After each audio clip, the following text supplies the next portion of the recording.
ಯಾ ದೇವಿ ಸರ್ವಭೂತೇಷು ಲಕ್ಷ್ಮೀರೂಪೇಣ ಸಂಸ್ಥಿತಾ ನಮಸ್ತಸ್ಯೈ ನಮಸ್ತಸ್ಯೈ ನಮಸ್ತಸ್ಯೈ ನಮೋ ನಮಃ.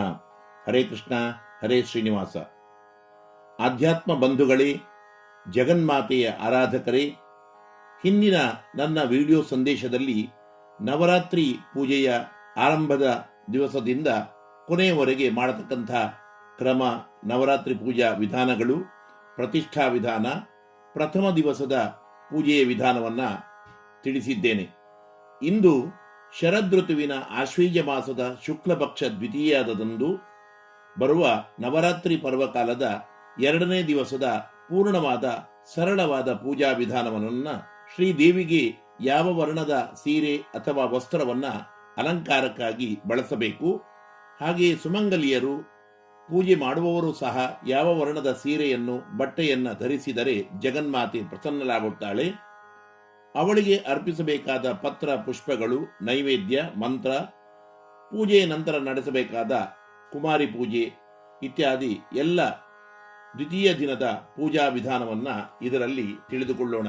ವೀಕ್ಷಕರೇ, ತಾವು ಇಲ್ಲಿಯವರೆಗೆ ನನ್ನ ವಿಶ್ವನಾಥ್ ಭಟ್ ಎಂಬ ಯೂಟ್ಯೂಬ್ ಚಾನಲ್ಗೆ ಸಬ್ಸ್ಕ್ರೈಬ್ ಆಗಿರದಿದ್ದರೆ ಆಗಿ, ಉತ್ತಮವಾಗಿದ್ದರೆ ಲೈಕ್ ಮಾಡಿ, ಅತ್ಯಂತ ಉಪಯುಕ್ತವಾದ ಈ ವಿಡಿಯೋವನ್ನು ಎಲ್ಲರಿಗೂ ಕೂಡ ನಿಮ್ಮ ಬಂಧು ಮಿತ್ರರಿಗೆ ಶೇರ್ ಮಾಡಿ, ನಿಮ್ಮ ಪ್ರಶ್ನೆ, ಮೆಚ್ಚುಗೆ, ಸಂದೇಹಗಳನ್ನು ಕಮೆಂಟ್ ಮೂಲಕ ನಮಗೆ ತಿಳಿಸಿ.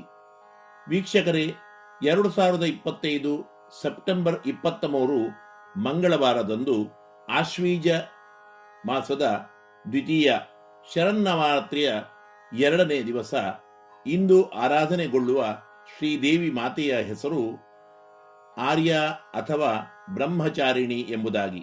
ಕೈಯಲ್ಲಿ ಅಕ್ಷಮಾಲೆ, ಕಮಂಡಲುಗಳನ್ನು ಧರಿಸಿದ ಶುದ್ಧ ಶ್ವೇತವರ್ಣದ ರೂಪಧಾರಿಣಿಯಾದ ತೇಜೋಮಯವಾದ ಅದ್ಭುತವಾದ ರೂಪವು ಬ್ರಹ್ಮಚಾರಿಣಿ ರೂಪ ಆಗಿದ್ದು, ಈ ಆರ್ಯ ನಾಮಕ ಮಾತೆಯ ರೂಪದ ಆರಾಧನೆಯಿಂದ ವಿದ್ಯಾ, ಜ್ಞಾನಶಕ್ತಿ, ತೇಜಸ್ಸು, ಅದ್ಭುತ ಸೌಂದರ್ಯವು, ಏಕಾಗ್ರತೆಯು ಪ್ರಾಪ್ತಿಯಾಗಿ ನಾವು ಶುದ್ಧ ಸಾತ್ವಿಕವಾದ ಸದಾ ಸಂತುಷ್ಟಿಯ ಜೀವನವನ್ನು ಪಡೆಯಲು ಕಾರಣವೂ ಆಗುತ್ತದೆ. ಹಾಗೆಯೇ ಸಂಪತ್ತು, ಸೌಭಾಗ್ಯವೂ ಕೂಡ, ಜಾತಕದಲ್ಲಿ ಮಂಗಳನಿಗೆ ಸಂಬಂಧಪಟ್ಟ ಯಾವುದೇ ರೀತಿಯ ದೋಷಗಳು, ವೈವಾಹಿಕವಾಗಿರತಕ್ಕಂಥ ಜೀವನದಲ್ಲಿರುವ ಸಮಸ್ಯೆಗಳು, ದಾಂಪತ್ಯ ಜೀವನದಲ್ಲಿರುವ ತೊಂದರೆಗಳು ಕೂಡ ನಿವಾರಣೆಯಾಗಿ ಸರ್ವ ಗ್ರಹಚಾರ ದೋಷಗಳನ್ನು ಕೂಡ ಈ ರೂಪದ ಆರಾಧನೆಯಿಂದ ನಿವಾರಿಸಿಕೊಳ್ಳಬಹುದಾಗಿದೆ. ಈ ಆರ್ಯ ಅಥವಾ ಬ್ರಹ್ಮಚಾರಿಣಿ ದೇವಿಗೆ ಇಷ್ಟವಾದ ವರ್ಣ ಮಂಗಳವಾರ ಇದು ಬಂದಿರುವುದರಿಂದ ಕೆಂಪು ವರ್ಣ.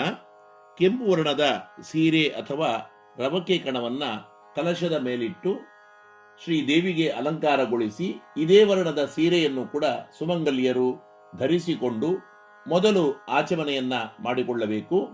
ಆನಂತರ ಬ್ರಹ್ಮಚಾರಿಣಿ ಆರ್ಯ ದುರ್ಗಾದೇವಿಯ ಪೂರ್ಣಾನುಗ್ರಹ ಸಿದ್ಧ್ಯರ್ಥಂ ನವರಾತ್ರಿ ಪುಣ್ಯಕಾಲೆ ದ್ವಿತೀಯ ದಿನ ಪೂಜಾಖ್ಯಂ ಕರ್ಮ ಕರಿಷ್ಯೆ ಎಂದು ತುಳಸಿ ಜಲದೊಂದಿಗೆ ನೀರನ್ನು ಬಿಟ್ಟು, ಉದ್ಧರಣೆಯಿಂದ ನೀರನ್ನು ಬಿಟ್ಟ ನಂತರ ಹೀಗೆ ಸಂಕಲ್ಪ ಮಾಡಿಕೊಂಡ ನಂತರ ಗುರು ಗಣೇಶ ಪೂಜೆಗಳನ್ನು ನಡೆಸಿ, ಮೊದಲೇ ಪ್ರತಿಷ್ಠಾಪಿಸಿದ ಕಲಶ ಅಥವಾ ಘಟದಲ್ಲಿ ಹಾಗೆಯೇ ಅಖಂಡ ದೀಪದಲ್ಲಿ ಆರ್ಯ ನಾಮಕ ಬ್ರಹ್ಮಚಾರಿಣಿ ದುರ್ಗಾ ರೂಪವನ್ನು ಆವಾಹನೆ ಮಾಡಿಕೊಳ್ಳಬೇಕು. ಬ್ರಹ್ಮಚಾರಿಣಿ ದೇವಿಯ ಧ್ಯಾನ ಮಂತ್ರ ಹೀಗಿದೆ: ಕೈಯಲ್ಲಿ ಅಕ್ಷತೆಯನ್ನು ಹಿಡಿದುಕೊಂಡು ದಧಾನ ಕರಪದ್ಮಾಭ್ಯಾಂ ಅಕ್ಷಮಾಲಾ ಕಮಂಡಲೂ ದೇವಿ ಪ್ರಸೀದತು ಮಯಿ ಬ್ರಹ್ಮಚಾರಿಣ್ಯನುತ್ತಮ.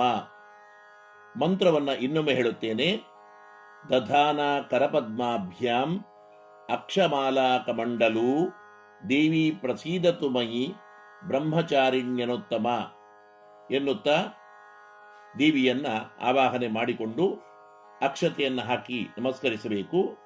ಆನಂತರ ಅರ್ಘ್ಯ, ಪಾದ್ಯಾದಿ ಷೋಡಶೋಪಚಾರ ಪೂಜೆಗಳನ್ನು ನಡೆಸಿ ಮಲ್ಲಿಗೆ, ಜಾಜಿ, ಪಾರಿಜಾತ ಇತ್ಯಾದಿ ಹೂಗಳನ್ನು ಕೂಡ, ತುಳಸಿ, ಬಿಲ್ವ, ದೂರ್ವ ಇತ್ಯಾದಿ ಪತ್ರೆಗಳಿಂದಲೂ ಕೂಡ ಅರ್ಚನೆಯನ್ನ ಮಾಡಿ, ಆನಂತರ ಹಯಗ್ರೀವದ ಮಡ್ಡಿಯನ್ನ ಆ ಶ್ರೀದೇವಿಗೆ, ಇನ್ನು ಹೆಸರುಬೇಳೆ, ಕೋಸಂಬರಿ, ಪುಳಿಯಗರೆಯನ್ನು ಕೂಡ ನೈವೇದ್ಯವನ್ನಾಗಿ ಯಥಾಶಕ್ತಿ ಸಮರ್ಪಣೆ ಮಾಡಿ, ಪಂಚವಿಧ ಫಲವಸ್ತುಗಳನ್ನು ಕೂಡ ಅರ್ಪಿಸಬೇಕು.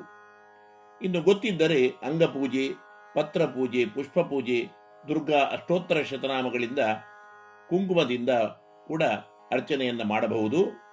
ದೇವಿ ಭಾಗವತ ಅಥವಾ ಸಪ್ತಶತಿ ಪಾರಾಯಣವನ್ನು ಕೂಡ ನಡೆಸುವವರು ನಡೆಸಬಹುದಾಗಿದೆ. ನೈವೇದ್ಯ ಸಮರ್ಪಣೆಯ ನಂತರ ತುಪ್ಪದ ಬತ್ತಿಯ ಮಂಗಳಾರತಿಯನ್ನ ಬೆಳಗಿ ಎದ್ದು ನಿಂತುಕೊಂಡು ಕೈಯಲ್ಲಿ ಅಕ್ಷತೆಯನ್ನು ಹಿಡಿದು ನಮೋ ದೇವ್ಯೈ ಮಹಾದೇವ್ಯೈ ಶಿವಾಯೈ ಸತತಂ ನಮಃ ನಮ ಪ್ರಕೃತ್ಯೈ ಭದ್ರಾಯೈ ನಿಯತಾ ಪ್ರಣತಾಸ್ಮತಾಂ ಎಂದು ಧ್ಯಾನಿಸಿ ಪ್ರಾರ್ಥಿಸುತ್ತಾ ಪ್ರದಕ್ಷಿಣೆ ಬಂದು ನಮಸ್ಕರಿಸಿ ಅಕ್ಷತೆಯನ್ನು ಹಾಕಿ ನಮಸ್ಕಾರ ಮಾಡಬೇಕು. ಈ ದೇವಿಯ ಪೂಜೆಯನ್ನ ಬೆಳಿಗ್ಗೆ, ಮಧ್ಯಾಹ್ನ, ಸಂಜೆ 3 ಹೊತ್ತು ನಡೆಸಬೇಕು.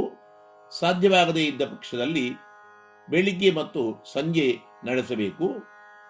ಈ ರೀತಿಯಾಗಿ 2ನೇ ದಿವಸದ ನವರಾತ್ರಿಯ ದಿವಸದ ಪೂಜೆ ಕೊನೆಗೊಳ್ಳುತ್ತದೆ. ಇನ್ನು ಮುಂದಕ್ಕೆ 3, 4ನೇ ದಿವಸದ ಪೂಜೆಯನ್ನು ಹಾಗೆ ಪೂರ್ಣವಾದ ವಿಜಯದಶಮಿವರೆಗಿನ ಪೂಜೆಯ ವಿಧಾನವನ್ನು ಸರಳವಾಗಿ ತಮಗೆ ತಿಳಿಸ್ತಾ ಇದ್ದೇನೆ. ಅದನ್ನು ನೋಡಿಕೊಂಡು ತಾವು ಪೂಜೆಯನ್ನ ಅತ್ಯಂತ ಸುಲಭವಾಗಿ ನಡೆಸಬಹುದಾಗಿದೆ ಎನ್ನುತ್ತಾ ನಾನು ವಿರಮಿಸುತ್ತೇನೆ. ಲೋಕಾಃ ಸಮಸ್ತಾಃ ಸುಖಿನೋ ಭವಂತು.